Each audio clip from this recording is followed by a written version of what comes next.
Hi student, today we are going to see exercise 2.11 third sum. Evaluate the following integrals as the limit of the sum. Integral 1 to 3 2x plus 3 dx.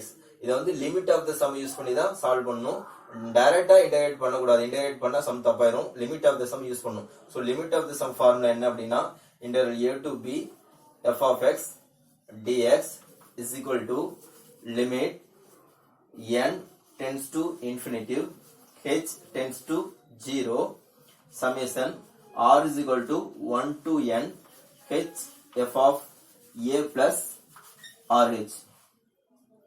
இப்போ பாத்தீங்கன்னா இதுல a இருக்கிற இடத்துல क्वेश्चनல 1 இருக்கு. So a is equal to 1, b is equal to 3, f of x is equal to, இப்போ நீங்க f of x பாருங்க, இது கம்பேர் பண்ணுங்க. f of x இருக்கிற இடத்துல 2x plus 3 இருக்கு.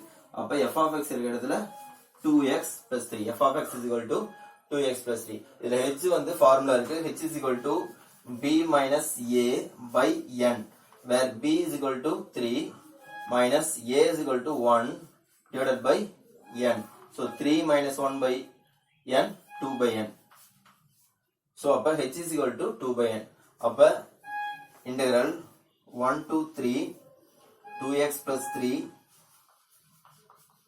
dx is equal to, so இந்த ஃபார்முலா அப்ளை பண்ணனும். limit n tends to infinity h tends to 0 summation r is equal to 1 to n h, where h is equal to 2 by n, 2 by n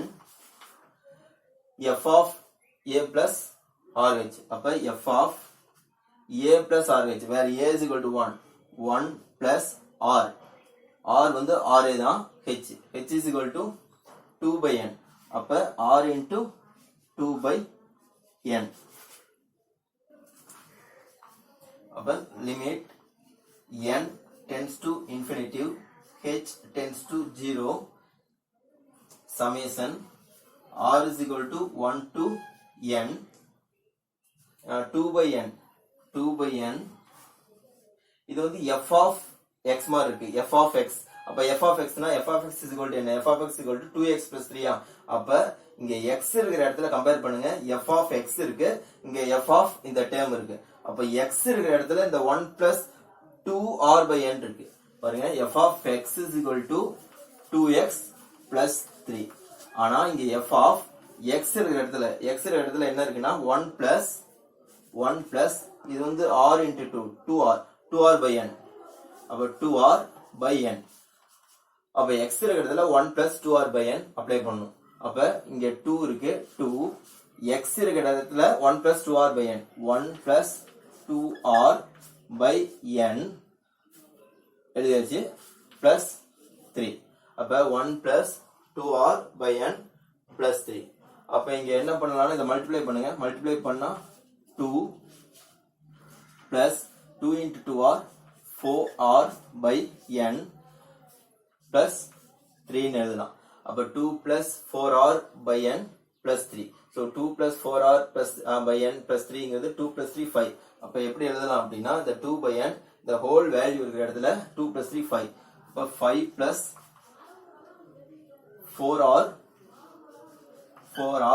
by n அப்படின்னு எழுதலாம். So இந்த whole termக்கு நான் இங்க எழுதிருக்கேன் 2 plus 3 5, 5 plus 4r by n. அடுத்து limit n tends to infinity h tends to 0 summation r is equal to 1 to n. இத வந்து multiply பண்ணலாம். 2 by n into 5. அப்ப 10 by n plus இங்க 2 by n into 4r by n. அப்ப 2 into 4r 8r numerator 8r divided by n square. So இது ரெண்டுக்கும் இந்த summation வந்து தனித்தனியா அப்ளை பண்ணணும். அப்ப limit n tends to infinity h tends to 0. இந்த சமேஷன் வந்து தனித்தனியா அப்ளை பண்ணுங்க. அப்ப summation r is equal to 1 to n. Summation வந்து தனித்தனியா அப்ளை பண்ணும்போது கான்ஸ்டன்ட்டை வெளிய எடுத்துடலாம். இங்க 10 by n ங்கிறது ஹோல் கான்ஸ்டன்ட். அப்ப 10 by n இங்க வெளிய எடுத்துடலாம். அப்ப 10 by n இந்த 10 by n ஃபுல்லாவே கான்ஸ்டன்ட் தான். ஏன்னா r is equal to 1 to n. rங்கிறது rக்கு மட்டும் தான். r தவிர மத்ததெல்லாம் கான்ஸ்டன்ட். சோ 10 by n ஃபுல்லாவே கான்ஸ்டன்ட். சோ 10 by n நான் வெளிய எடுத்துட்டேன்.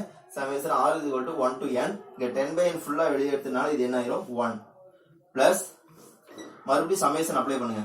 சமேஷன் அப்ளை பண்ணும்போது r விட்டுட்டு மீதி எல்லாம் கான்ஸ்டன்ட் வெளிய எடுத்துடலாம். So 8 by n square constant. அப்ப 8 by n square summation apply பண்ணுங்க. r is equal to 1 to n. இங்க r மட்டும் தான் இருக்கு.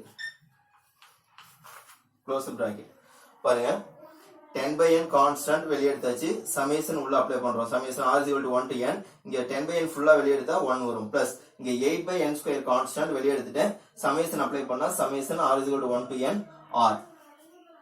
அடுத்த ஸ்டெப்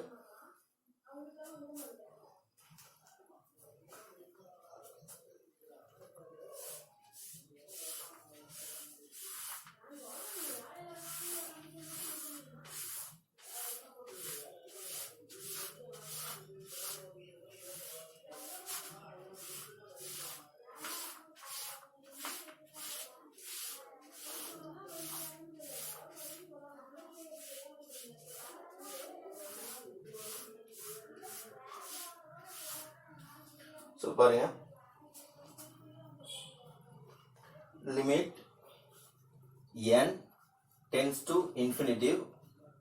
அடுத்து h tends to 0.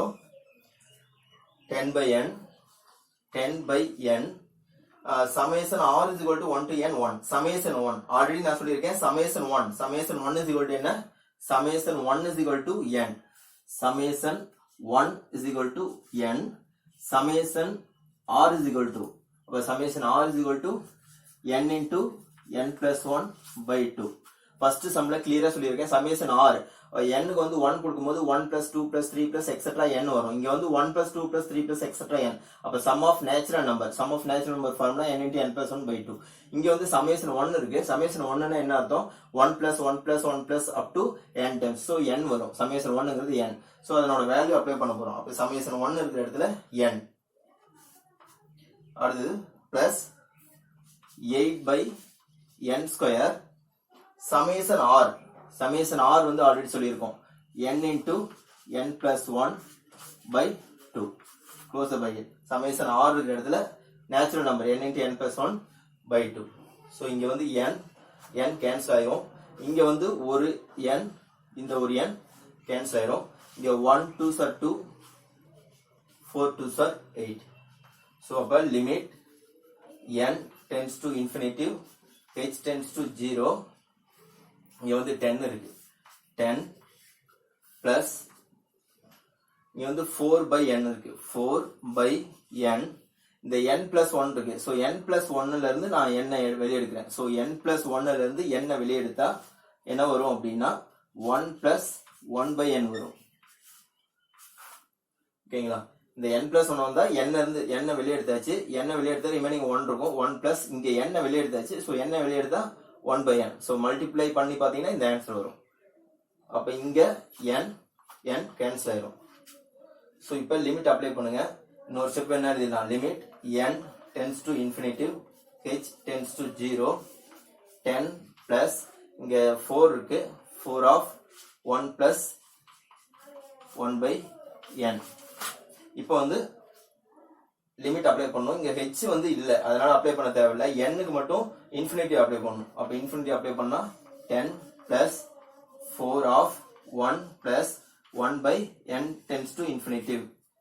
அப்ப 10 plus 4 of 1 plus 1 by infinityங்கிறது 0. anything by infinitive 0. so அப்ப 10 plus 4 into 1. அப்ப 10 plus 4 into 1 4. அப்ப 10 plus 4 into 1 4. அப்ப 10 plus 4.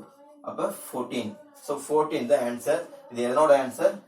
integral 1 to 3 2x plus 3 dx ஓட answer. so integral 1 to 3 2x plus 3 dx is equal to 14.